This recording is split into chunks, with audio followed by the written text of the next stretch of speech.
This is Real News Media TV, coverage you can trust. Please like, share, subscribe, and hit the notification bell. Select all for daily news updates. Fire at Riverton landfill believed to be the work of arsonists. The National Solid Waste Management Authority has confirmed that there was a fire at the southern end of the Riverton landfill in St. Andrew. The NSWMA, while noting that this is an area where plastic is stored by a picker, is concerned that the fire was deliberately set but is confident that measures are in place to ensure that it does not spread.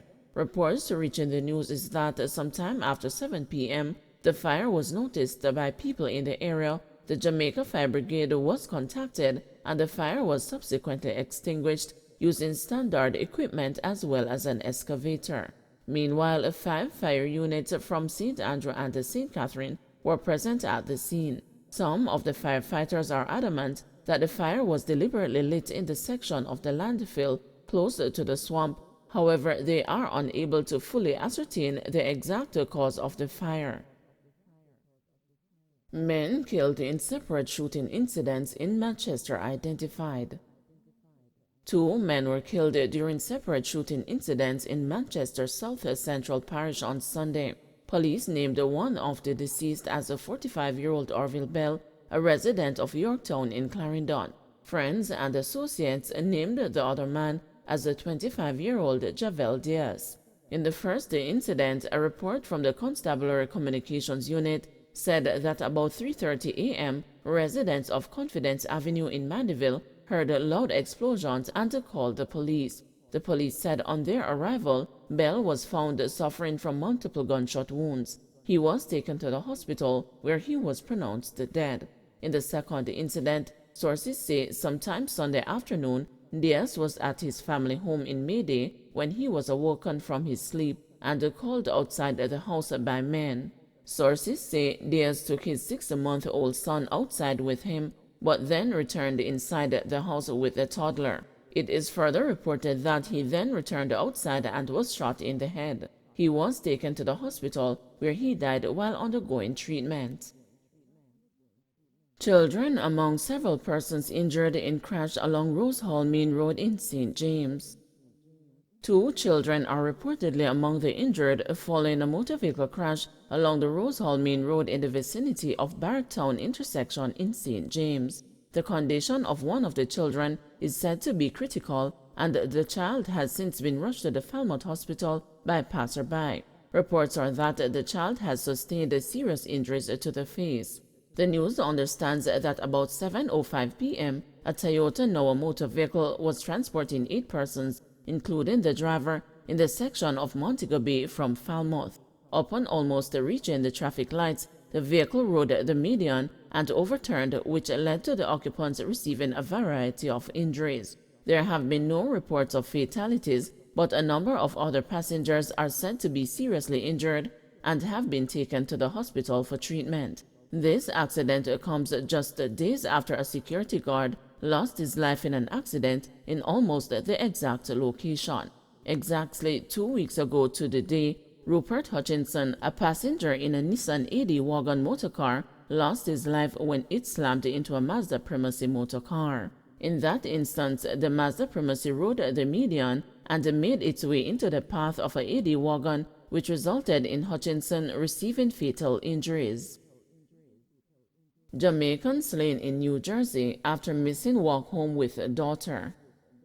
A 50-year-old Jamaican-born man was shot and killed on a New Jersey street as he walked home from the bank on Friday, March 11. Dead is Eric Williams, who was born in Kingston but who migrated to the United States 5 years ago. His 16-year-old daughter, Brianna Williams, who lived with her late father, has expressed the fear of walking to school and has since moved from their residence to live with close relatives. The police have since arrested a 32-year-old Plainfield man who has been charged with the fatal shooting of Williams, Union County Prosecutor William Daniel announced.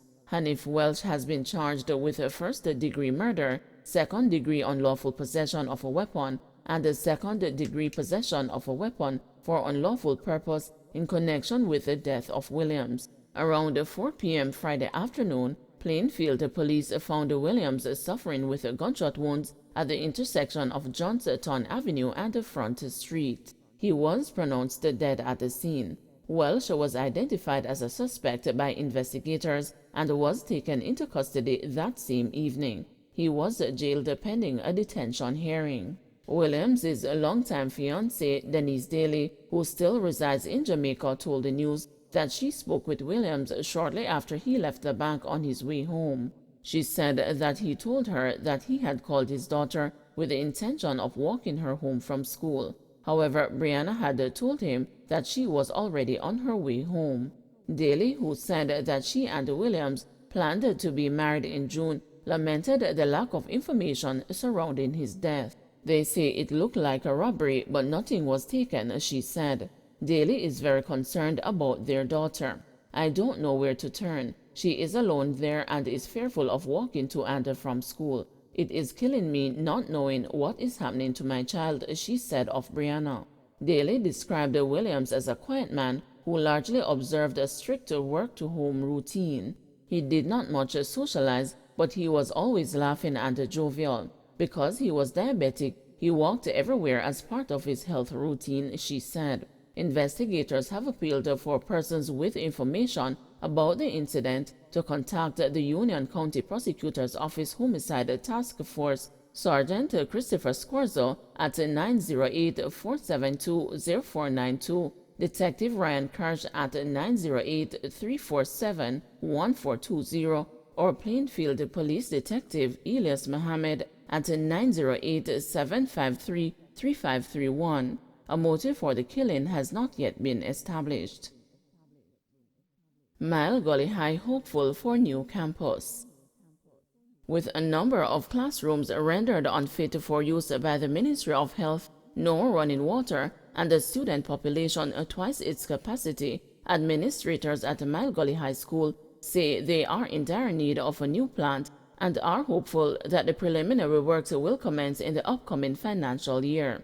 According to Principal Christopher Time, the school, which serves more than 40 communities, has an enrollment of more than 700 students on a compound built to house 350.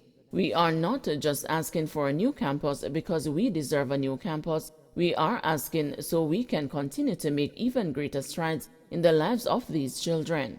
We want to improve them not only academically but socially because of the conflicts they face in the homes and the communities from which they come, Time said. The institution, with more than 15 feeder schools in the constituency, according to Manchester North West Member of Parliament Michael Phillips, can scarcely accommodate the students from the host community, forcing some of them to seek placement at other institutions miles away. The school started here about 100 years ago, and up to recently, we were still using buildings in that original building that has classrooms, which has now been condemned by the health department, that has now put additional pressure on the school infrastructure, said Phillips. Having acquired 40 acres of land from bauxite producer Windalco, less than a mile away from the existing school property, Phillips is hoping that the government will make the decades-long wish for a new site a reality. The new grounds would facilitate a farm and a playing field. Phillips said that his vision for Mile Gully High is for it to be transformed into a technical school with students tapping jobs in the bauxite industry, farming, and other skill-dependent sectors. He said that once the new high school is completed, the primary school would be relocated to the existing high school. The old primary school could then be retrofitted into a skills training center, said Phillips. Minister of Education Favour Williams, who toured the facility last Friday, said with millions allocated for infrastructural development, among other areas across schools annually, it has not been a budget issue at the ministry, but an execution issue. In the next fiscal year across the school system, you will begin to see more things being done in our schools. In terms of Mile Gully, it will be programmed this coming year for the beginning of developmental work that is necessary to take us through the process, she said. The first steps, the education minister said, would be the completion of land transfers and titling. With a number of 7th graders reading 4 levels lower, the school has had to transport students from as far as Balaclava, St. Elizabeth, and to re-engage 263 students who were unaccounted for during online classes during the 2-year coronavirus pandemic. Times said the school is determined to give students the best shot at success despite mounting challenges.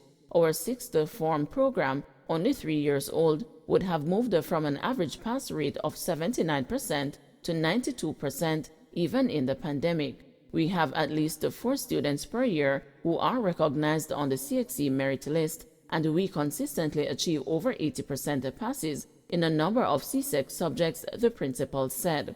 Chairman of the Board of Governors, Simone Scarlett, said that the establishment of a literacy room to help counter the learning loss cited nationally as a feature of concern caused by the pandemic. Mile Gully is also looking to implement a training and a mentorship program for at-risk students. Don't forget to like, share, subscribe, and hit the notification bell. Select all for daily news updates.